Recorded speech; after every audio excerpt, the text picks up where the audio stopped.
नमस्कार। आज हम डिस्कस करेंगे सन इन ऑल हाउसेस। देखिए, एस्ट्रोलॉजी में सूर्य को सभी प्लैनेट्स का राजा कहा गया है। सूर्य सिग्निफाई करता है एक राजा को, किसी भी कंट्री की गवर्नमेंट को, अथॉरिटी को, ईगो, सेल्फ कॉन्फिडेंस, या फिर हमारा लाइफ में फोकस किधर होगा। सूर्य आपको कॉन्फिडेंस देता है और साथ ही साथ क्लैरिटी ऑफ थॉट्स देता है, जो कि अपने आप में काफ़ी बड़ी बात है कि अगर आपको क्लैरिटी होगी तो आपको मालूम है कि आपको लाइफ में क्या चाहिए। बट अगर सूर्य नीच का हो या किसी नेगेटिव हाउस में प्लेस्ड हो तो फिर ये प्रॉब्लम ज़रूर क्रिएट करता है हमारी लाइफ में।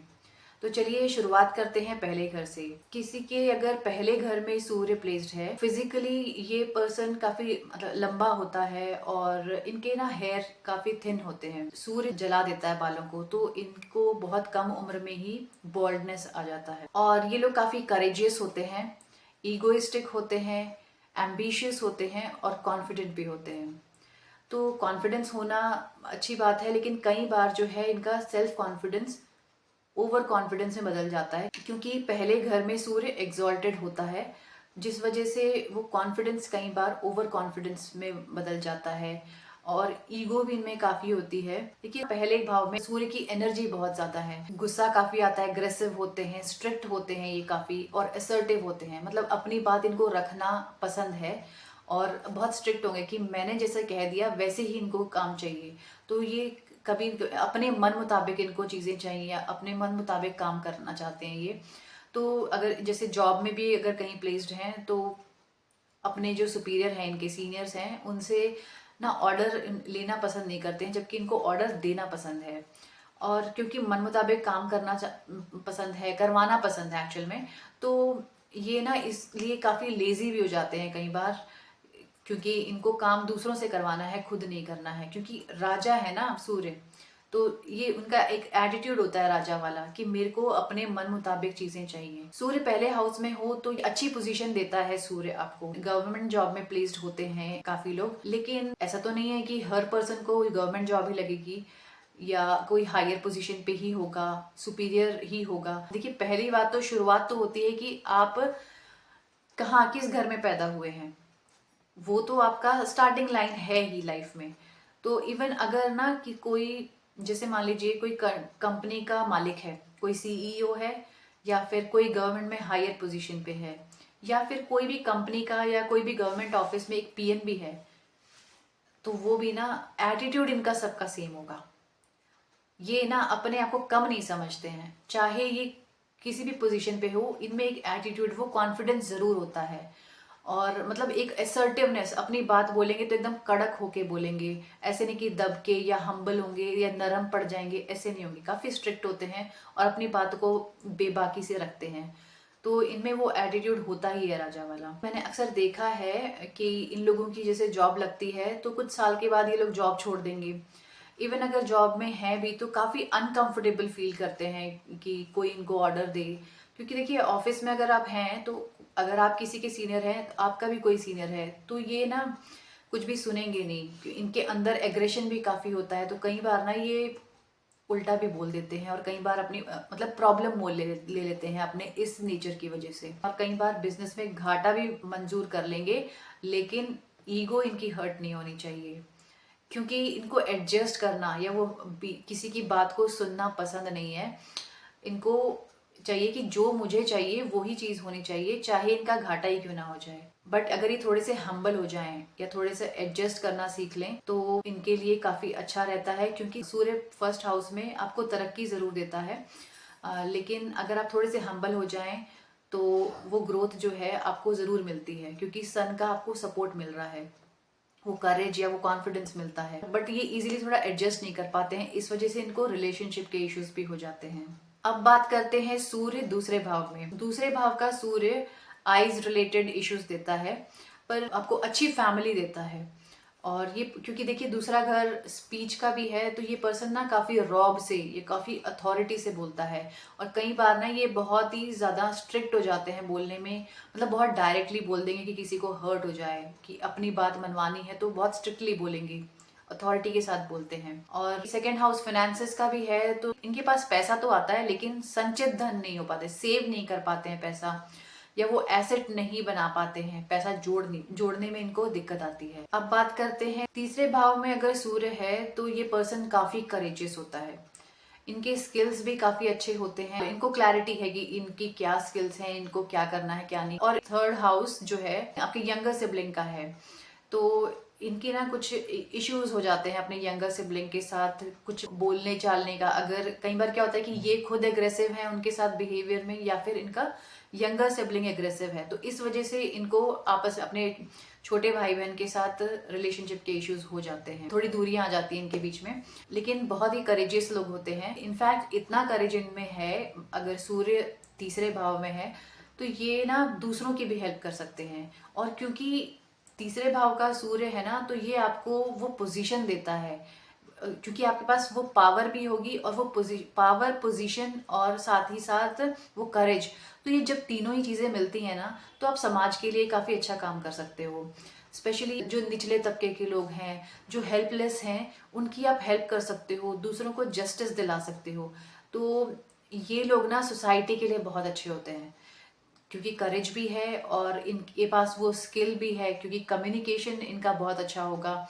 सूर्य तीसरे भाव में बहुत अच्छा कम्युनिकेशन देता है। इन लोगों के लिए ना वो सूर्य बहुत बेनिफिशियल होता है अगर ये अपने स्किल को या अपनी वो पावर को पॉजिटिवली यूज करें, तो ये समाज का भी भला कर सकते हैं। कई बार ऐसा होता है कि किसी गरीब इंसान के साथ, किसी निचले तबके के इंसान के साथ जो काफी हेल्पलेस है, वो इनजस्टिस बहुत बर्दाश्त कर रहा है, लेकिन किसी ना किसी को तो आना पड़ेगा ना उस चीज को स्टॉप करने के लिए। तो सूर्य जिनका तीसरे भाव में होता है ना, ऐसे लोग अक्सर हेल्पलेस लोगों की, पुअर लोगों की हेल्प करते हैं जस्टिस दिलाने में, और जो इनके लिए फ्यूचर में भी इनके लिए अच्छा साबित होता है, अच्छा कर्मा, क्योंकि ये क्रिएट करते हैं दूसरों की हेल्प करके, तो इनको भी वो रिवर्ट बैक मिलता है। अब बात करते हैं सन इन फोर्थ हाउस। चौथे भाव का सूर्य आपको बड़ा घर या बड़ी गाड़ी देता है, बल्कि ये अपने घर और गाड़ी को लेकर काफी पर्टिकुलर होते हैं कि घर का अगर इंटीरियर हो तो कुछ पर्टिकुलर चीजें ही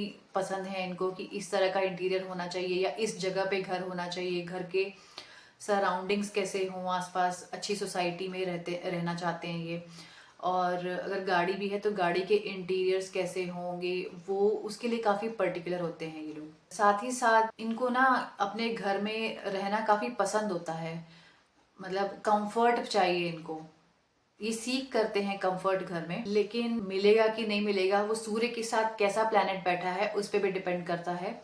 और इनकी मदर डोमिनेंट होती है, मतलब इनके घर में माँ की ही चलती है, वो ही डिसीजन मेकर है, घर में जो भी बड़े फैसले होते हैं वो इनकी माँ ही लेती हैं। और इनकी मदर में वो मेल एनर्जी काफी डोमिनेंट होती है। अब बात करते हैं फिफ्थ हाउस की।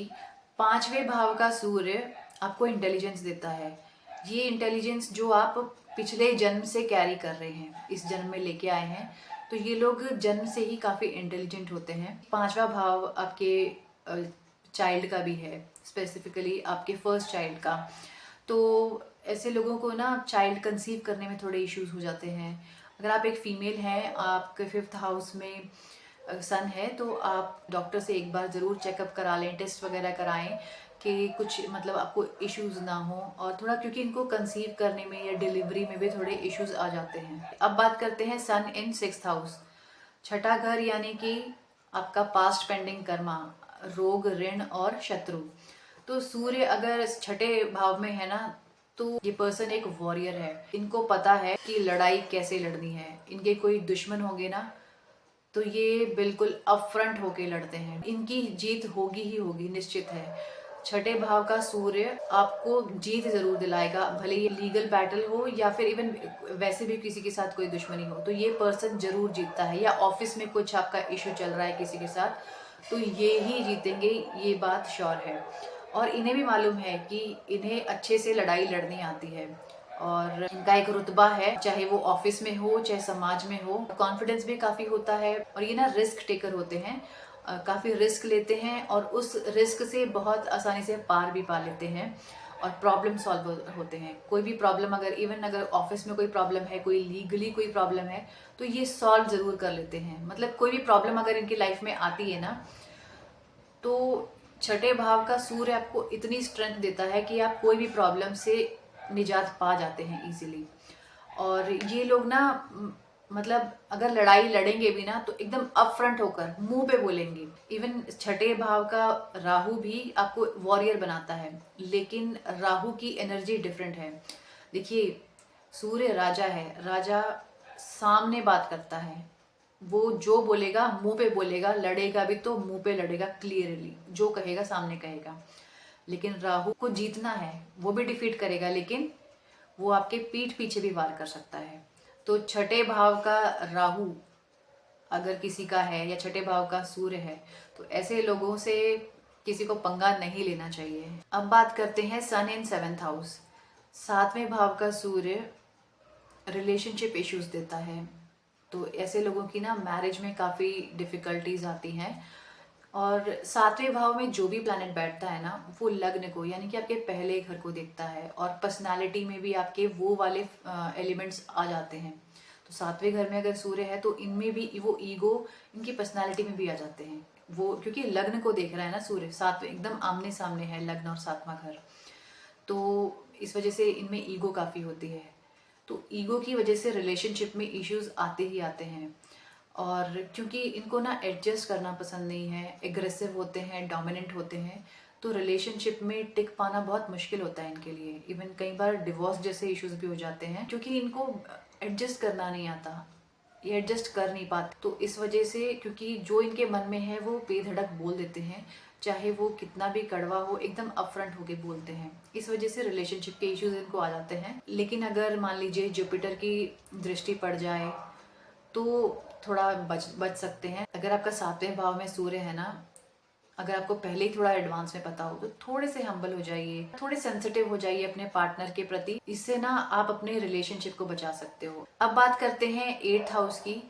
8वें घर का सूर्य अपनी पूरी एनर्जी जो है दिखा नहीं पाता है, यानी कि जो सन के जितने भी कारक हैं जैसे कि एक अथॉरिटी होना, फोकस होना, या आपका कॉन्फिडेंस हो, आपको वो क्लैरिटी हो, तो ये सब चीज़ें या डोमिनेंस या ईगो, ये सब चीज़ें ना कम हो जाती हैं। तो ये पर्सन के इतने एम्बिशंस भी नहीं होते, तो ये पर्सन ना काफ़ी रिलैक्स्ड हो जाता है। और बट कई बार ज़्यादा रिलैक्स होने की वजह से ये लेज़ी भी हो जाते हैं और इनको मालूम नहीं होता कि इनको लाइफ में क्या करना है, कन्फ्यूजन काफ़ी हो जाती है। तो ऐसे लोगों को ना सूर्य की पॉजिटिव एनर्जी चाहिए जो कि नहीं मिल पा रही है इनको। तो आप ना सूर्य को जल चढ़ा सकते हैं, या फिर आप विष्णु सहस्त्र नाम का पाठ कर सकते हैं। स्पेसिफिकली आप ना इवनिंग के टाइम पे जब ढलता हुआ सूरज होता है ना, क्योंकि 8वां घर है एंडिंग का, इससे जो है आपको लाइफ में क्लैरिटी मिलेगी और थोड़ा सा जो आपका लेजीनेस है वो कम होगा, कंफ्यूजन कम होगा, और आपका जो फोकस है वो सही चीज़ों पे आएगा। क्योंकि 8वां भाव जो है नेगेटिव होता है, हिडन जो चीज़ें रहती हैं जैसे ऑकल्ट साइंस हो गया, सेक्स या फिर किसी भी तरह का एडिक्शन, ये सभी चीज़ें जो हैं 8वें घर से देखी जाती हैं। तो अगर आप विष्णु सहस्त्र नाम का पाठ करते हैं तो ये नेगेटिव चीज़ों में आपका फोकस नहीं होता है। ऐसे लोग ऑकल्ट साइंस में भी अपना फोकस जो है डाइवर्ट कर सकते हैं। अगर जैसे न्यूमरोलॉजी हो गया, एस्ट्रोलॉजी, या टैरो कार्ड रीडिंग हो गया, तो इन सब चीज़ों में भी अपना करियर परस्यू कर सकते हैं। और विष्णु सहस्त्र नाम इनको ज़रूर पढ़ना चाहिए इवनिंग के टाइम पे, ये आपके लिए काफ़ी बेनिफिशियल होगा। अब बात करते हैं 9th हाउस की। 9th हाउस जैसे कि हमें मालूम है रिलीजन या आपकी विजडम और हायर नॉलेज को रिप्रेजेंट करता है। 9वें भाव का सूर्य आपको काफ़ी राइटियस बनाता है, मतलब ये बिल्कुल धर्म के साथ चलेंगे। धर्म से मेरा मतलब है सही और गलत में हमेशा सही का साथ देंगे। इनफैक्ट कई बार प्रॉब्लम में भी पड़ जाएंगे लेकिन सच का साथ देंगे। काफ़ी राइटियस होते हैं और धार्मिक भी होते हैं, अपने रिलीजन में काफ़ी ज़्यादा मानते हैं और पुराने कस्टम्स जो चले आ रहे हैं उनको फॉलो करते हैं। इनफैक्ट अपनी नेक्स्ट जनरेशन में भी वो कस्टम्स, वो ट्रेडिशंस को पास ऑन करते हैं। और रिलीजियस प्लेसेस पे विजिट करना इनको पसंद होता है, तो अपने बच्चों के साथ, अपनी फैमिली के साथ ये फ्रीक्वेंटली रिलीजियस प्लेसेस पे विजिट करते रहते हैं। और बट ये ना इनके फादर की हेल्थ के लिए खराब होता है, और कई बार इनके फादर के प्रोफेशन में भी इश्यूज आ जाते हैं सन की प्लेसमेंट से 9th हाउस में। तो वैसे अच्छा प्लेसमेंट है ये, प्रोफेशनली भी अच्छा होता है आपके लिए, लक लेके आता है सूर्य 9वें भाव में आपके लिए। बस थोड़ा इनके फादर की हेल्थ के लिए अच्छा नहीं होता, और ज़्यादा राइटियसनेस की वजह से कई बार ये प्रॉब्लम मोल ले लेते हैं। इनका ना फादर के साथ भी वो एग्रेशन होता है इनके फादर में, और इनमें बनेगी नहीं, लेकिन फादर की ब्लेसिंग जरूर मिलती हैं। जो बहुत अच्छी फैमिली में मतलब आप पैदा हुए हैं, अगर 9वें भाव में सूर्य है, फैमिली बहुत अच्छी है, फादर भी अच्छे हैं, लेकिन आप में वो बनती नहीं है, थोड़ी एनर्जी एग्रेशन वाली एनर्जी रहती है, लेकिन जो इनहेरिटेंस है या फादर की ब्लेसिंग जरूर मिलती हैं। अब बात करते हैं सन इन 10th हाउस, 10वें भाव का सूर्य बहुत ही अच्छा, बहुत ही पॉजिटिव आपके करियर के लिए होता है। ये आपको अच्छी पावर और पोजीशन, हायर पोजीशन देता है, चाहे गवर्नमेंट सेक्टर में हो या प्राइवेट सेक्टर में हो। इनकी लाइफ में सब कुछ अच्छा है, डोमिनेंट भी होते हैं, एग्रेसिव भी होते हैं, अपने मन मुताबिक काम करने को मिलता है, क्योंकि सूर्य 10वें भाव में राजा है, और क्योंकि राजा है, मानता भी है और इनको वो मिलता भी है, तो इसलिए ना इनकी लाइफ बहुत ही सॉर्ट आउट रहती है प्रोफेशनली। बट इन लोगों को अपने से नीचे जो इनके लोग हैं, इनके सबॉर्डिनेट्स जो होंगे और इनके जूनियर्स जो हैं, इनके ऑफिस में कुछ एम्प्लॉयज़ हैं, तो इनको ना उनको भी सपोर्ट करना चाहिए। ये इनके लिए भी अच्छा होगा, क्योंकि जब ये दूसरों का स्टेटस बढ़ाएंगे, उनकी लाइफ बेटर करेंगे ना, तो इनकी भी लाइफ साथ ही साथ बेटर होती जाएगी। देखिए, आपको जो मिला है वो तो मिल गया आपको, लेकिन आप उसको कैसे हायर लेवल पे लेके जा सकते हो। इवन आप जो कर्मा कर रहे हो वो हमेशा आपकी लाइफ को अफेक्ट तो करेगा ही। अच्छा कर्मा, अगर आप किसी का स्टेटस अपलिफ्ट कर रहे हो तो आपका भी स्टेटस अपलिफ्ट होता ही होता है। आप राजा हैं, राजा हमेशा देना जानता है, लेना नहीं। तो ये आपके लिए, आपके करियर में और आपको ऊंचाइयां देगा। अब बात करते हैं 11th हाउस की। 11वें भाव का सूर्य आपको काफ़ी पावरफुल और काफ़ी बिगर नेटवर्क देता है। आपके फ्रेंड्स जो होंगे वो काफ़ी मतलब पहुँचे हुए होंगे, कोई बड़े पोजीशंस पे होंगे, और नेटवर्क भी आपका मतलब काफ़ी बड़े तबके के लोगों के साथ आपका उठना बैठना होता है। और अगर मर्क्यूरी अगर वहाँ पे साथ में बैठ जाए तो फिनेंशियली भी आपके लिए बहुत अच्छा होता है। और ये लोग ना काफ़ी ज़्यादा स्ट्रांग भी होते हैं, और इनफैक्ट अगर बिजनेस भी करते हैं, कोई फिनेंशियली इशू आ जाए, कुछ प्रॉब्लम भी आ जाए, तो ये इजीली उभर भी जाते हैं। काफ़ी मनी माइंडेड लोग होते हैं। देखिए, राहु का घर है और साथ में सूर्य भी आ गया, तो आपको पैसे के साथ साथ वो प्रसिद्धि भी मिलती है, वो फेम भी मिलेगा। और किसी भी सिचुएशन में ना अगर ये बहुत नीचे भी गिर जाए ना तो इजीली उभर जाते हैं, इतने स्ट्रांग होते हैं ये। और अगर साथ में मर्क्यूरी मिल जाए तो फाइनेंशियली भी बहुत गेनफुल होता है इनके लिए। बट इनके लिए कई बार एक इशू हो जाता है। देखिए, सूर्य को क्या चाहिए?